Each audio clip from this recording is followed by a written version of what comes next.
Hello and welcome to Warhammer Wednesday. This is another one of those videos where I unbox something from the big box of goodies I got back in December. This is going to be my unboxing and review of the Forge World Space Marine Vindicator Laser Destroyer. I've mentioned in another video that I've been building up my sort of anti-tank, anti-armour forces, and this is part of it, and this is probably one of the smallest things to do that. It's going to be a part resin, part plastic model. One of these I think will set you back about £53. It's quite expensive really, considering you could get a Vindicator with a discount somewhere for, I don't know what, 20-25 quid, so you're paying sort of 30 quid for like 4 las cannons on the front and a different top and different exhaust stacks. But hey, you know, unfortunately Forge World quite a few years ago sort of cottoned onto that, and they just stopped making upgrade parts for vehicles. They used to give you the option of buying the full kit, which had the Predator and its Forge World resin pieces with it, or they gave you the option of just buying the resin pieces. They sort of cottoned on a few years ago that people could buy the plastic kits really cheap from somewhere and then just buy the upgrade parts. It's my personal opinion, obviously, but I think that's done them a disservice. I think they haven't made as much money as they sort of would have hoped with that method. But that's just my opinion. I've got no proof to sort of back that up. In my head, I just think that Games Workshop can get the money either way, whether people get a discount or whether you buy the upgrade sprues. And in theory, they could have slightly increased the upgrade sprues to compensate for that, and the increased number of sales from sort of plastic kits would have helped them. Instead of people looking at a Predator for like 56 quid or 53 quid or whatever it is, and be put off by that initial price, they could look at the upgrade sprue for, I don't know, 20 quid and go, actually, yeah, 20 quid, just so that I can have a funky new sort of turret or weapon system on the front. Yeah, I'm into that. Where can I get a plastic sprue? Okay, I'll get it from here, get it a bit cheaper. But no, they've just gone ahead and carried on with their own sort of thing, which is, you know, for better or worse, it is here. And this is what I'm talking about. So here you get the plastic sprue from Games Workshop, which doesn't even include a full sprue. So what you're essentially doing is you're paying way more than if you were to get a plastic sort of Rhino kit or Predator kit, because as you can see, there's no sort of extra vehicle upgrade sprue in terms of the Pintle mounted storm bolter, so you don't get those bits. You don't get a turret from a Predator. I think it's a bit of a missed opportunity, because people will see 53 quid or whatever it is for 2 plastic sprues and some resin parts. Anyway, I don't want to be too negative in this unboxing and review. It's been checked by WS, first time I've seen WS, don't know who that is, but there we go. And then we've got the instructions, which is just 2 pieces of paper, but that is what the tank will look like when it's finished. It looks like you get quite a few parts just to build the laser destroyer plates and things.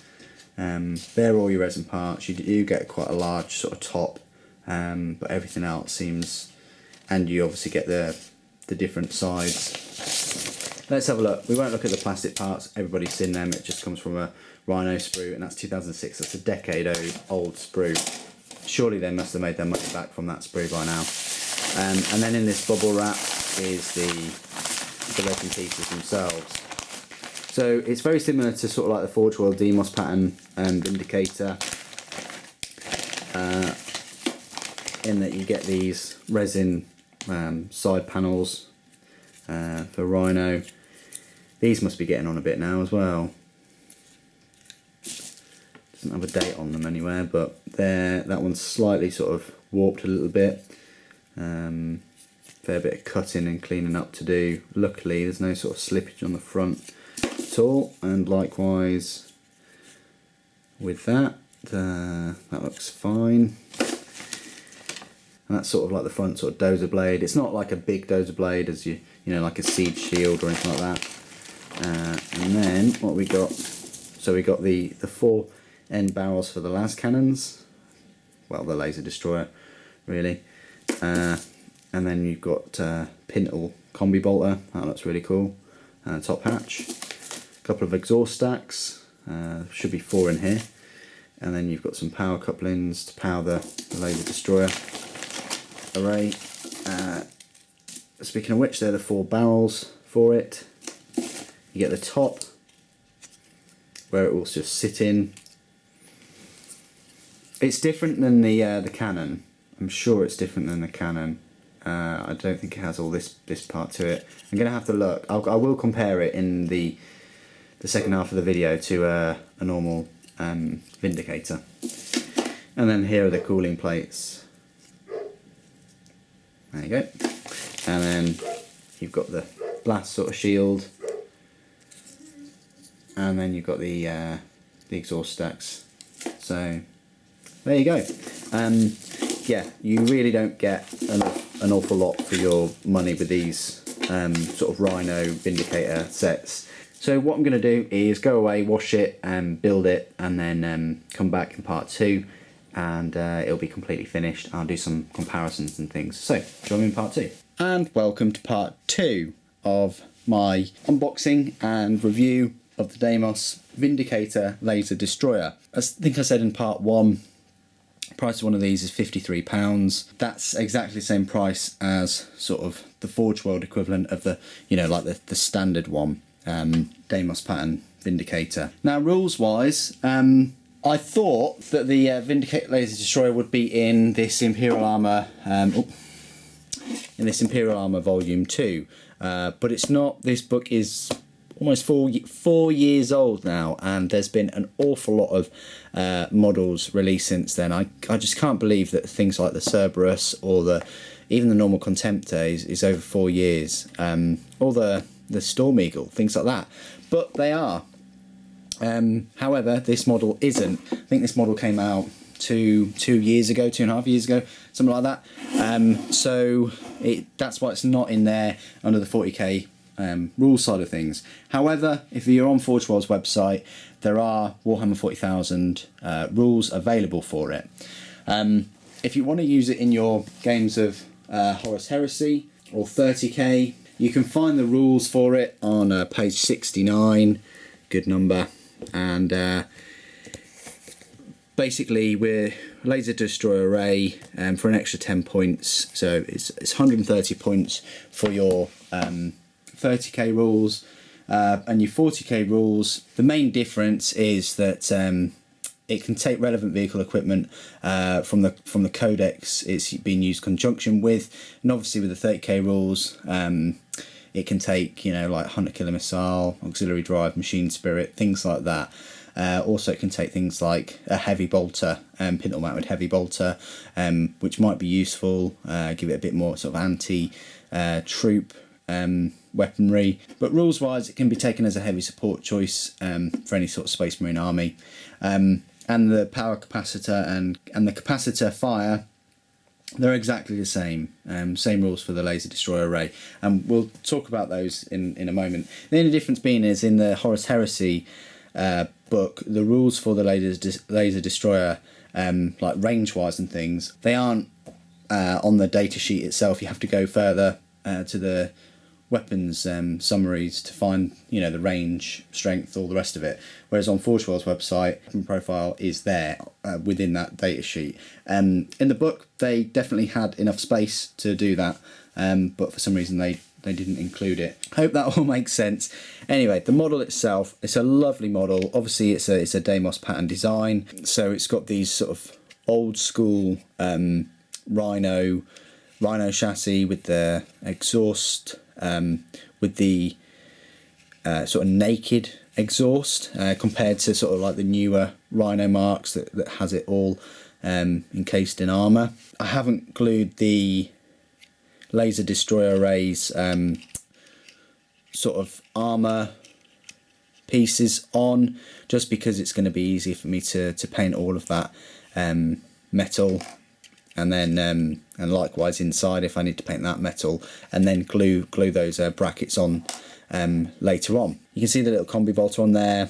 That does come as standard on it, so that's good. It's got a small little dozer blade, nothing compared to the newer larger dozer blades. Unfortunately I have sprayed this black. I was in one of those moods where you just spray everything, and I sprayed it before doing the rest of the review. That doesn't really happen that often, but hopefully you can still see some of the detail. From the unboxing, it's clear that this whole top armour is all resin, and this piece here, also the turret barrels and the front shield plate and the dozer blade is resin, and the sides are resin, but they're just bog standard what you're used to on if you buy yourself a Deimos pattern Rhino, which I think they're about £30 now, which is, you know, a fair bit considering you pretty much only just get those and I think a different front and a combi bolter. But either way, you know, you can't put a price on nostalgia, I suppose. And with all my Rhino Predator chassis tanks, I always like to make a point about having the rear door openable, even though in reality most of that space in there would be occupied by a bulky reactor charge power capacitor, so you wouldn't be able to carry any Space Marines in there, but I always like to have that anyway, just if I ever wanted to do like a scenic narrative or something, had that there with a Space Marine sort of walking out of it. I don't know, but I just like to do that. It's the same with Land Raiders. I like to keep all the doors open, if that makes sense. Mention the price. It is quite pricey, you know, £53. You know, that's what, £8 more than your standard Land Raider now. So and you know how big sort of Land Raiders are, but yeah, this is a very niche sort of model. The weapon itself is very decent, and I would classify it as a small anti-tank vehicle. Its armour on the front, yeah, it's 13, so that's quite decent, but the sides is where it sort of fails at 11. You know, heavy bolter has a chance to glance it to death, and the rear is 10, but it can certainly dish out a lot of damage with its laser destroyer array. I'd say another small anti-tank sort of weapon would be like a Legion Rapier weapons battery, but that would classify as an elite choice.